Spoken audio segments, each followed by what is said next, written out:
Shalom, perkenalkan nama saya Yasron Banat, NIM 104-2021-0058, Prodi Bimbingan Konseling Kristen, kelas B semester 1. Di sini saya akan membawakan materi tentang teori kognitif. Yang pertama, pengertian kognitif. Kognitif adalah semua aktivitas mental yang membuat suatu individu mampu menghubungkan, menilai, dan mempertimbangkan suatu peristiwa sehingga individu tersebut mendapatkan pengetahuan setelahnya. Kognitif ini erat sekali dengan tingkah kecerdasan seseorang. Contoh kognitif bisa ditunjukkan ketika seseorang sedang belajar membangun sebuah ide dan memecahkan masalah. Berikut pengertian menurut para ahli. Adapun pengertiannya menurut para ahli adalah sebagai berikut. Yang pertama menurut Williams dan Susanto, yaitu cara individu bertingkah laku, bertindak, dan cepat lambatnya individu saat memecahkan masalah yang sedang dihadapinya. Berikut menurut Neisser, yaitu perolehan, penataan, dan penggunaan pengetahuan.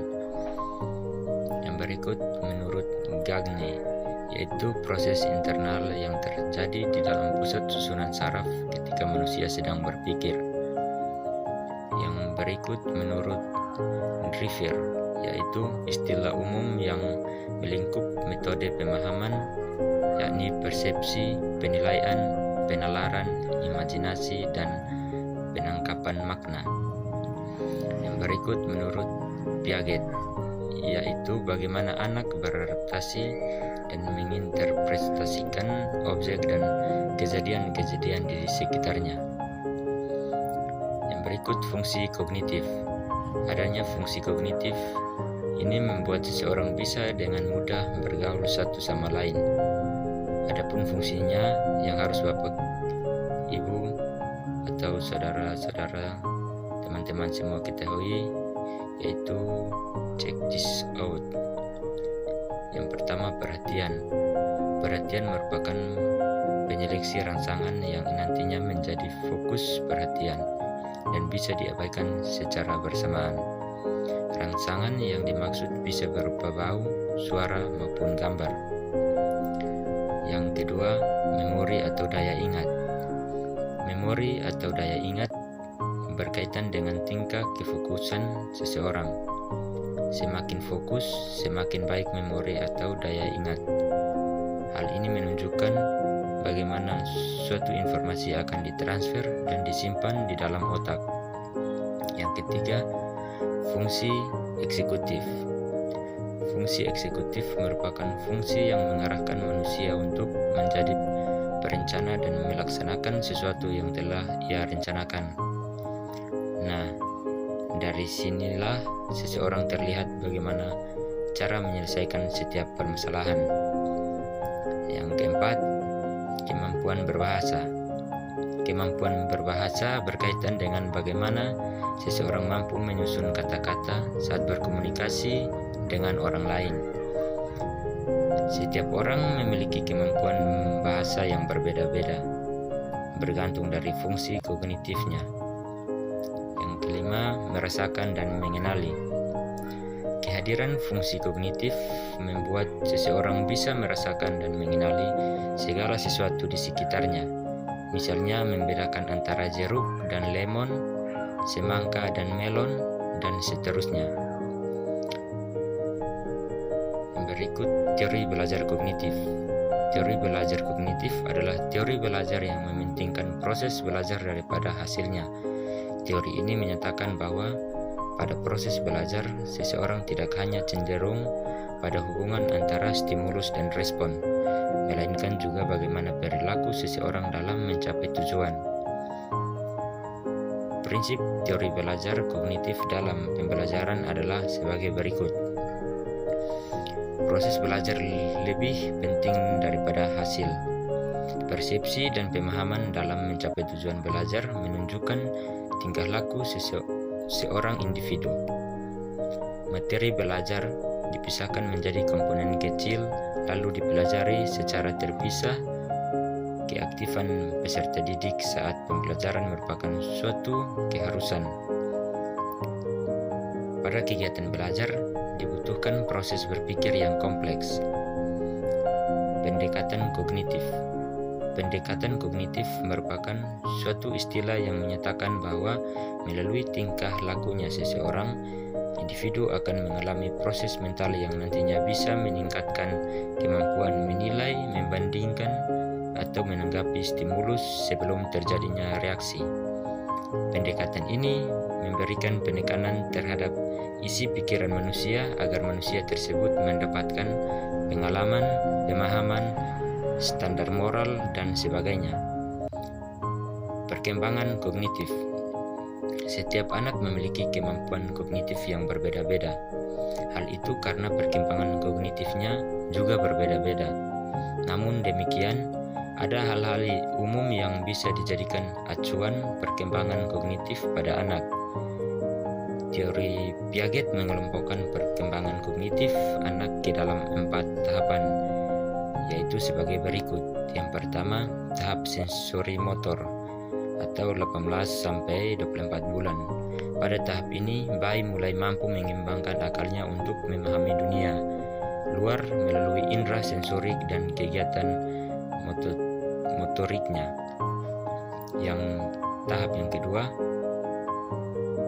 praoperasional atau 2 sampai 7 tahun. Pada tahap ini, anak belum bisa mengoptimalkan kemampuan kognitif tersebut. Artinya, anak belum bisa melogika sesuatu. Yang ketiga, tahap operasional konkret atau 7 sampai 11 tahun. Pada tahap ini, anak mulai bisa berpikir secara rasional dan terorganisir. Artinya, anak sudah mulai berpikir secara logis saat mengalami atau melihat sesuatu di sekitarnya. Yang keempat, tahap operasional formal, 12 tahun ke atas. Tahap ini menandakan seorang anak sudah bisa berpikir secara lebih luas, menalar dan menganalisis sesuatu, manipulasi ide di pikirannya, dan tidak tergantung dengan manipulasi konkret. Level kognitif. Di pembahasan sebelumnya, Kuiper Block sudah membahas hal-hal terkait pengertian dan hal-hal terkait kognitif. Nah, lantas bagaimana penerapan dalam pembelajaran? Membahas masalah kognitif tentu tak bisa dilepaskan dari bagaimana peserta didik dalam menghadapi soal-soal ujian yang dibebankan padanya. Oleh karena itu, sebelum membuat soal, seorang guru harus mempertimbangkan level kognitifnya. Level kognitif ini dibagi menjadi 3 level, yaitu sebagai berikut. Level yang pertama, level 1. Level ini menunjukkan tingkah kemampuan yang paling rendah karena hanya menuntut pengetahuan dan pembahasan serta pemahaman peserta didik. Jika mengacu pada taksonomi Bloom, soal level 1 ini mencakup soal C1 atau mengingat dan C2 atau memahami. Level 2, pada level ini tingkat kemampuannya tentu lebih tinggi daripada level 1 karena menuntut peserta didik untuk mampu menerapkan. Jika mengacu pada taksonomi Bloom, soal level 2 mencakup soal C3 atau mengaplikasikan. Level yang ketiga, tingkat kemampuan pada soal level 3 ini paling tinggi di antara 2 level sebelumnya karena menuntut peserta didik untuk bisa menganalisis, menyintesis, dan mengevaluasi. Jika mengacu pada taksonomi Bloom, soal level 3 ini mencakup soal C4 atau menganalisis, C5 atau mengevaluasi, dan C6 atau mencipta. Ranah dan aspek kognitif. Pembelajaran di ranah kognitif mengacu pada tingkat kecerdasan seseorang, misalnya pengetahuan dan keterampilan berpikir. Untuk mengukur tingkat kecerdasan seseorang di lingkungan sekolah, biasanya diadakan ujian. Di pembahasan level kognitif Kuiper Blog sudah membahas tentang taksonomi Bloom. Taksonomi Bloom merupakan pengelompokan suatu soal berdasarkan aspek kognitifnya.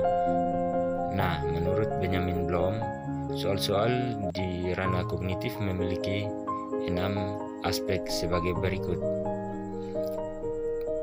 Pengetahuan C1, pengetahuan C2, aplikasi atau C3, analisis atau C4, evaluasi atau C5, mencipta atau C6. Intinya, ranah dan aspek kognitif mengarah pada substansi pokok dalam materi pembelajaran beserta soal-soal yang dikembangkan dari materi tersebut. Sekian materi yang saya bawakan, semoga dapat bermanfaat bagi kita semua. Terima kasih, Tuhan Yesus memberkati kita semua. Shalom.